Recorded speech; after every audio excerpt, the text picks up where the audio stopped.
Budget 2025-26 पर विवाद विवाद में मुझे बोलने का मौका दिया। इसमें मौके पर मैं मेरे दल के नेताओं का और मेड़ता की जनता का आभार प्रकट करता हूं।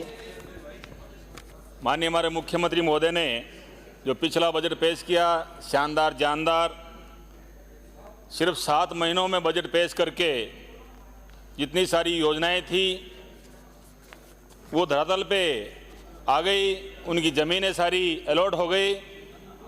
और मैं कहना चाहूँगा सदन के माध्यम से कि उनकी एपेस फिर शुरू जारी हो गई।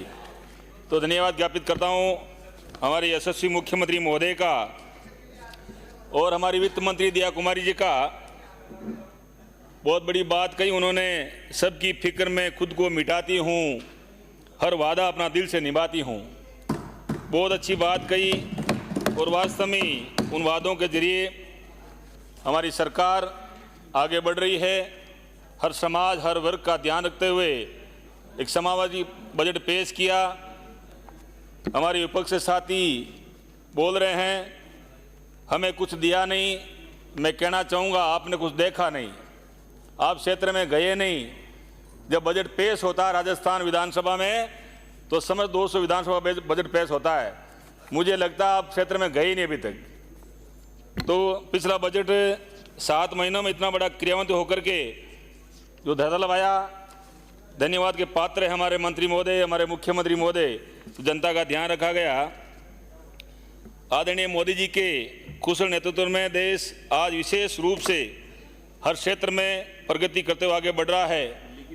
जिस प्रकार कल बजट पेश किया गया, मैं धन्यवाद देना चाहूँगा हमारे आदरणीय मुख्यमंत्री भजनलाल शर्मा जी को, जिन्होंने मोदी जी के विकसित भारत के संकल्प पे क्रम में बीते 1 वर्ष में प्रदेश में विकास हेतु अनेक कीर्तिमान स्थापित किए। और इस बार बजट में माननीय मुख्यमंत्री जी के संकल्पों, आत्मनिर्भरों, स्वावलंबी विकसित एवं आपनों अग्रणी राजस्थान की परिकल्पना को जमीन पर स्तर पर फलित का मजबूर रोड में बनाया है। कोई नहीं अपन बदले यार, राजस्थान थोड़ी बदला। इस बजट में गरीब कल्याण, अन्नदाता के उत्थान, मातृशक्ति का सम्मान और नौजवान की मुस्कान समाहित है।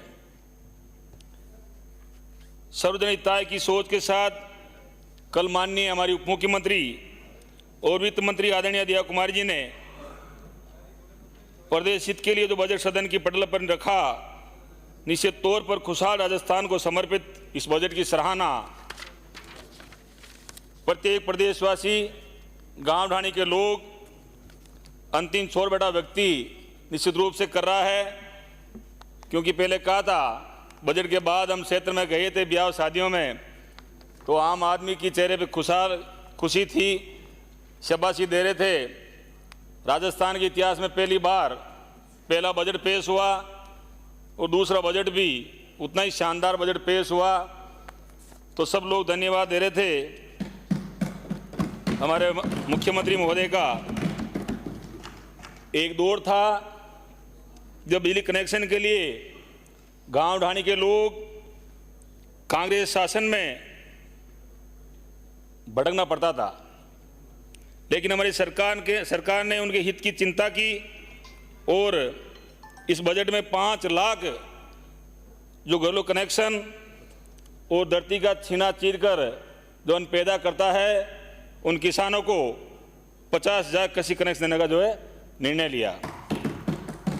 वही हमारी सरकार ने किसानों और पशुपालकों के लिए बेहतरीन तरीके से इस समावेशी बजट का सम्मान किया। 2023 विधानसभा चुनाव प्रचार के दौरान हर गांव ढाणी में उन्होंने प्रचार करते समय किसान सम्मान निधि बढ़ाने का जो वादा किया था, उस वादे को हमारे आदरणीय मुख्यमंत्री महोदय ने जो 6,000 रुपये हमारे आदरणीय मोदी जी ने जो किसानों को देते हैं किसान निधि के तौर पर, उन्हीं को आगे बढ़ाते हुए हमारे मुख्यमंत्री महोदय ने जो 3,000 रुपये की और घोषणा की। तो मैं समझता हूँ वो किसान बिल्कुल अपने आप को ठीक समझता होगा 70 लाख किसानों को फायदा मिलेगा। वहीं गोपाल क्रेडिट योजना के माध्यम से प्रदेश के करीब 2,50,000 पशुपालकों को ब्याज मुक्त लोन का शानदार फैसला हमारी सरकार ने लिया है। किसानों के लिए हमारी केंद्रीय सरकार ने, हम सब किसान परिवार से आते हैं, हमें पता है जब घर में पैसों की जरूरत थी हम लोग सेठ साहूकारों के पास जाते थे, 2 रुपये प्रति सैकड़े से पैसा लेते थे। जो हमारे अटल बिहारी वाजपेयी की एक असीम सोच थी किसानों के लिए, किसान क्रेडिट कार्ड की व्यवस्था की, वो हमारे मोदी जी ने 3 लाख से 5 लाख तक का ऐतिहासिक फैसला लिया। निश्चित तौर से राजस्थान का किसान इसमें बहुत खुश है।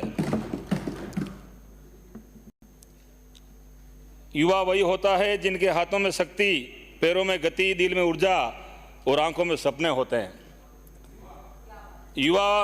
उन्हीं युवाओं के सपने को साकार करने के लिए प्रदेश के कोने कोने में बैठे प्रत्येक बेरोजगार के भविष्य को सुधारने, संवारने के लिए माननीय मुख्यमंत्री जी के नेतृत्व में हमारी सरकार ने 1,25,000 सरकारी नौकरियां और 1,50,000 नौकरियां निजी सेक्टर में देने का निर्णय लिया।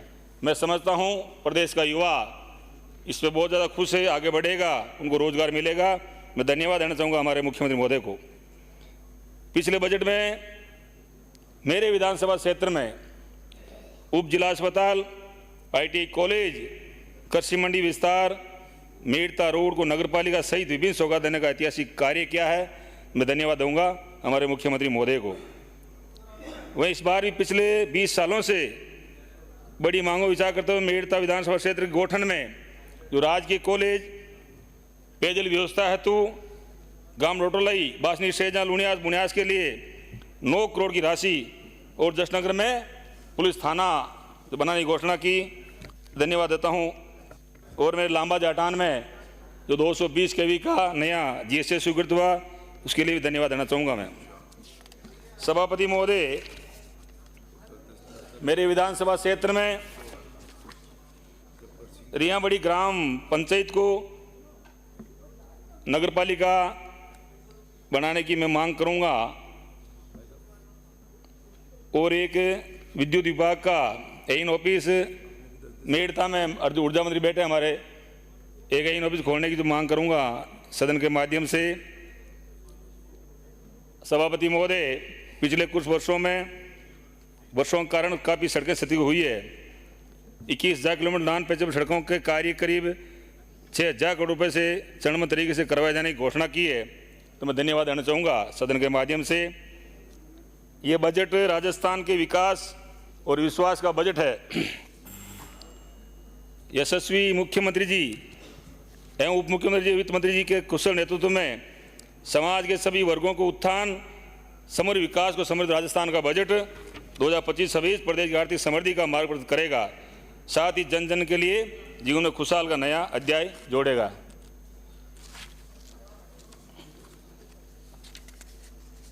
चिकित्सा क्षेत्र में मैं कहना चाहूँगा, पहले भी दिया मेड़ता को बहुत ज़्यादा, राजस्थान में बहुत बड़ा बजट दिया चिकित्सा क्षेत्र में, क्योंकि निरोगी काया होगी तभी राजस्थान आगे बढ़ेगा, तो बहुत ज़्यादा दिया। कृषि बजट में भी किसानों के लिए कहा था, जो किसान क्रेडिट कार्ड की व्यवस्था की, 3,000 रुपये हमारी सरकार ने और किसानों को देने का जो काम किया, निश्चित तौर से जो 31,000 किलोमीटर की तारबंदी, जो हम समझते हैं किसान परिवार आते हैं, जब जंगली पशु उसमें कितना नुकसान करते हैं, तो उनके लिए भी हमारे मुख्यमंत्री महोदय ने और हमारे वित्त मंत्री महोदय ने जो रखी बात, किसानों को निश्चित रूप से इसका जो फायदा मिलेगा, मैं धन्यवाद देना चाहूँगा। पर्यावरण के मामले में निश्चित रूप से हम सबको पता है, हमारे आने वाली पीढ़ियों के लिए पर्यावरण कितना काम आने वाला है, तो 250 करोड़ रुपए का जो है प्रावधान रखा, जो हरियाणा और राजस्थान पहाड़ियों पे बजट पेश होगा, बजट लगेगा, पौधे लगेंगे, निश्चित रूप से हमारे आने वाली पीढ़ियों के लिए ये बहुत बड़ा फायदे का जो काम होगा। साहब हमारा 10 मिनट तो 15 ला हो गया, 10 मिनट कर गए, धन्यवाद, समाप्त करें। मैं एक मिनट लूँगा सर। मैं इस सदन के माध्यम से कहना चाहूँगा, जो हमारे भी सदस्य बता रहे थे, हमारे जो पूर्वजों ने स्कूलें गोचर बनी हुई काफ़ी, शमशान, ये सारी व्यवस्थाएं सर मैं सदन को अवगत करना चाहूँगा। आप ऐसा कैबिनेट में निर्णय लें ताकि स्कूलों का, शमशान भूमियों का और जो गुम्मतु परिवार के लोग अभी भी गोचर में बसे हुए हैं, हम उनकी व्यवस्था कैसे करें, उनको मुख्य धारा में कैसे लाएं, ये हम सबका परम दायित्व कर्तव्य बनता है। पुनः आपने मुझे बोलने का मौका दिया, बहुत बहुत धन्यवाद। जय राजस्थान, जय मेड़ता।